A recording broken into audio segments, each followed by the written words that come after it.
महाराष्ट्र से इस समय की सबसे बड़ी खबर अपडेट सामने आ रही है। महाविकास आघाड़ी में आ गई दरार, संजय राउत का बड़ा ऐलान, पार्टी अकेले लड़ सकती है बीएमसी चुनाव। महाराष्ट्र में सियासी गलियारों में हलचल मची हुई है। इसी बीच उद्धव ठाकरे के नेतृत्व वाली शिवसेना के नेता संजय राउत ने संकेत दिया है कि उनकी पार्टी मुंबई नगर निगम बीएमसी चुनाव अकेले उतर सकती है।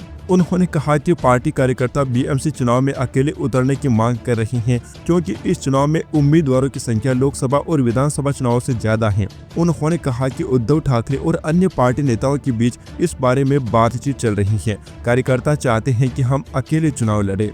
शिवसेना ने 1997 से लेकर 2022 तक बीएमसी पर अपना नियंत्रण बनाए रखा था। पिछला मुंबई नगर निगम चुनाव 2022 में समाप्त हुआ था। अब तक नए चुनाव नहीं हुए हैं। राउत ने कहा कि मुंबई में शिवसेना की शक्ति अप्रतिबंधित है और अगर उन्हें विधानसभा चुनाव में अधिक सीटें मिलती तो वे जीत सकते थे।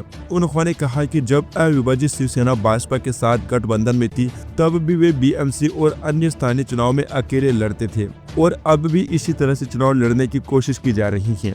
पिछले सप्ताह उप मुख्यमंत्री एकनाथ शिंदे ने कहा था कि शिवसेना बीएमसी चुनाव महायुति के तहत लड़ेगी, जिसमें भाजपा, शिवसेना और एनसीपी शामिल हैं। यानी कि दोस्तों, इस बात से इनकार नहीं किया जा सकता है कि महायुति गठबंधन अपने पूरे गठबंधन के साथ चुनाव लड़ रहा है, लेकिन शिवसेना का उद्धव गुट अकेले चुनाव लड़ना चाहता है। वह कांग्रेस पार्टी को अपने साथ में रखना नहीं चाहता है। वैसे दोस्तों, आपको क्या लगता है, ये गठबंधन कितने दिनों तक टिक पाएगा? आपकी इस पर जो भी राय है नीचे कमेंट बॉक्स में जरूर बताइए।